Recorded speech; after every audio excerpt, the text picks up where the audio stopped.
قبلہ آپ نے فرمایا جیسے کہ اسلام جو ہے وہ انسان کے لیے آیا، جبر نہیں ہے، تو ہم دیکھتے ہیں کہ ہمارے معاشرے میں اسلام کے ہی ماننے والے آپس میں دست و گریباں نظر آتے ہیں، تو پھر ہم دوسروں کو کیسے بتا سکتے ہیں کہ یہ ایک یہ بڑا اچھا اور اہم سوال ہے عزیز۔ دراصل اسلام کے ماننے والا، اس کا ایک داخلی معاملہ ہے اور اس کا ایک خارجی معاملہ ہے۔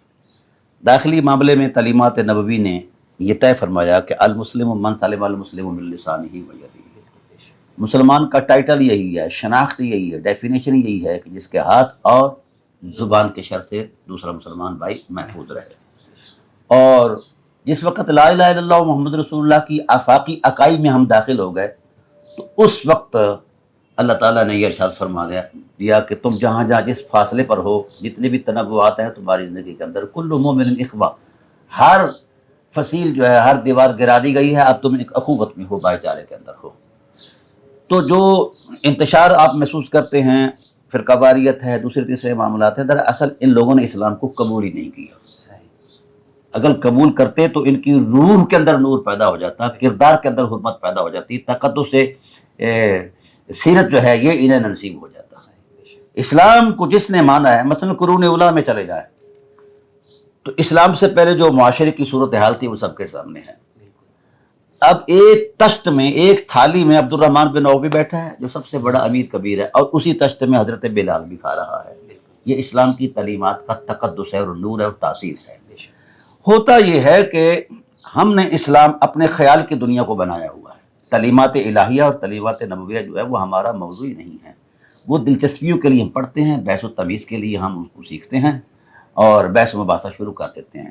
مین وجہ یہ ہے کہ افتراق انتشار کا اصل باعث جو ہے وہ جہالت اور خود غرضی ہے۔ تو اسلام تو آیا ہی تعلیم بن کر ہے۔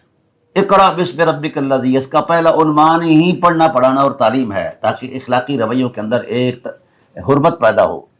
تو جس وقت ہم تعلیم کے قریب ہی نہیں جائیں گے، آج آپ دیکھتے ہیں کہ علماء بھی باہمی اعتبار سے دست و گریبان ہیں۔ اس کی وجہ یہ ہے کہ ان لوگوں نے دین نہیں پڑھا، مدرسوں کے اندر صرف مسلک پڑھا ہے یا مذہب پڑھا ہے، تو اس پر یہ ٹکرا گئے اور پھر خود غرضیاں پیدا ہو گئیں، سیلفشنس پیدا ہو گئی، اور پھر اس حوالے سے علماء کا کردار جو ہے وہ بڑا ضروری تھا کہ وہ ایک آفاقی حرمت پر جمع ہو اور آفاقی عظمت پر جمع ہو کر کردار دیں۔